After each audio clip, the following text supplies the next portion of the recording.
Hello everyone. Today we will discuss on infinite series. In many of the problems in engineering, infinite series occurs frequently. The adequate knowledge on the nature of the series is necessary to solve the problems, and hence studying the convergence and divergence property of an infinite series is very important here.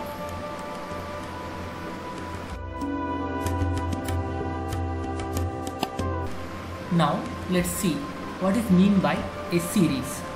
If u1, u2, u3 are all infinite sequence of real numbers, then the sum of those sequences up to infinity is called the infinite series, and it is denoted by sum of un, or also we can denote by sum of n is equal to 1 to infinity un.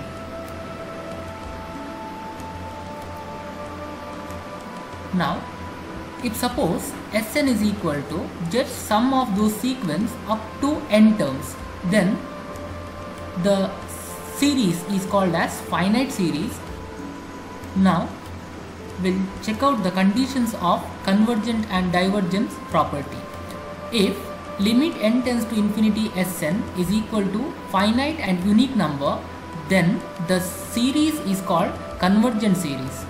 Suppose limit n tends to infinity Sn is equal to plus or minus infinity, then the series is divergent series.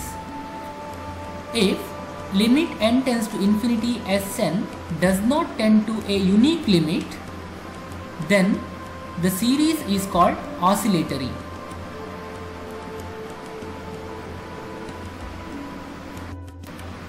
Example, the P series.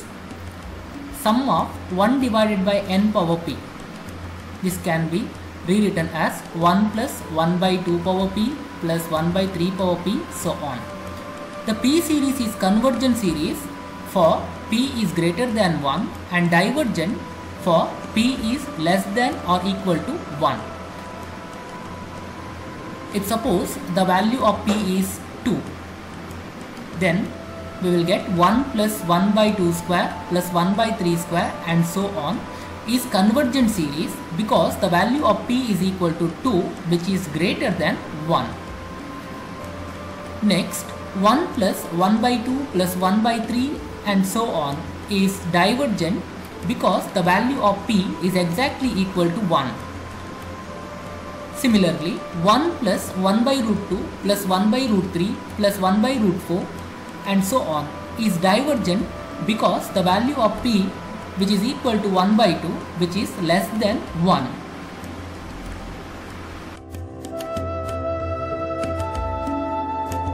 Now let's see the geometric series, that is sum of r power n minus 1, or we can write in this form. If suppose the sum up to n number can be written as Sn is equal to 1 plus r square up to the nth term, that is r power n minus 1. It is the nth term.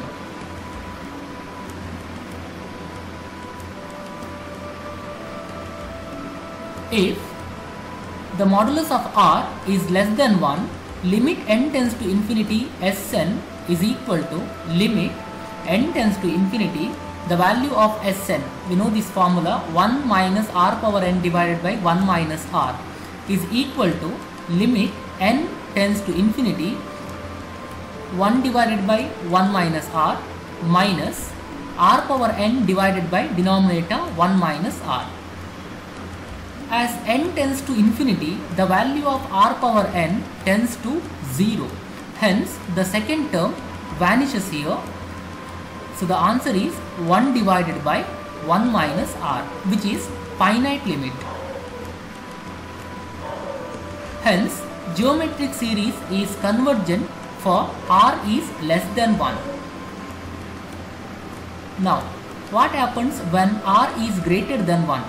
Limit n tends to infinity Sn is equal to limit n tends to infinity 1 minus r power n divided by 1 minus r is equal to infinity. Hence, geometric series is divergence for r is greater than 1. Next, the third condition, if R is exactly equal to 1, then Sn becomes sum of 1 n times, that is equal to n. Therefore, limit n tends to infinity, Sn is n here, that's equal to infinity, since n is tends to infinity. Hence, the geometric series is divergent for R is equal to 1. I'll come back again. R is less than 1, the series is convergent. R is greater than and R is equal to 1, the series is divergent. The geometric series is divergent. Next, the fourth one, R is equal to -1. Then it is depends on the value of n. If suppose we have odd numbers of terms, then the value of this is 1, because all the terms gets cancelled excluding the first one. If suppose the term is even, then the value is 0. Hence, geometric series is oscillatory for R equal to -1. Even for R is less than -1, the series becomes oscillatory, since the value of limit n tends to infinity, Sn is plus infinity or minus infinity, depending on the value of n.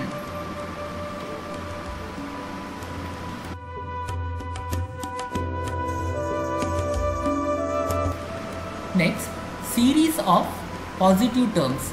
An infinite series in which all the terms after some particular terms are positive, then it is called as series of positive terms.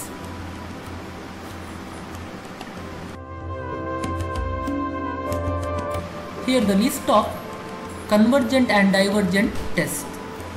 First one, divergence test.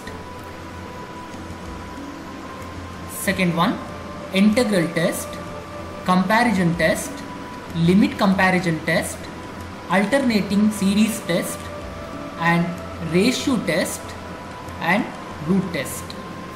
You are going to study ratio test and root test in your syllabus. D'Alemans ratio test and Cauchy's root test. Other statements of this test, that is divergence test. This one is the statement of divergence test. And integral test, by using integration you should test the series.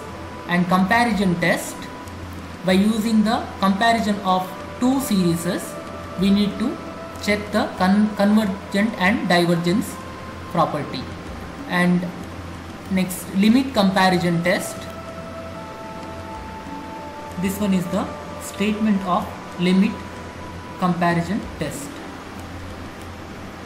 Next, alternating series test.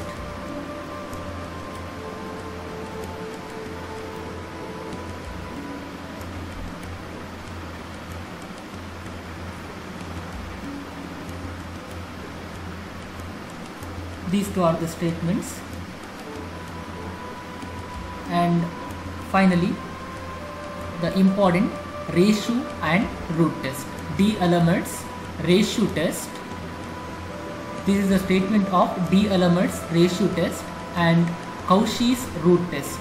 This one is the root test statement. Now, let's see the D'Alemans ratio test and Cauchy's root test statement in detail. D'Alemans ratio test. In a positive term series, that is sum of un, if limit n tends to infinity, the ratio of un plus 1 and un is equal to lambda, then the series is converges for lambda less than 1 and diverges for lambda greater than 1. Or alternatively, you can write limit n tends to infinity. I'll change the numerator and denominator here. Un divided by un plus 1 is k. Then the series is converges for k greater than 1 here.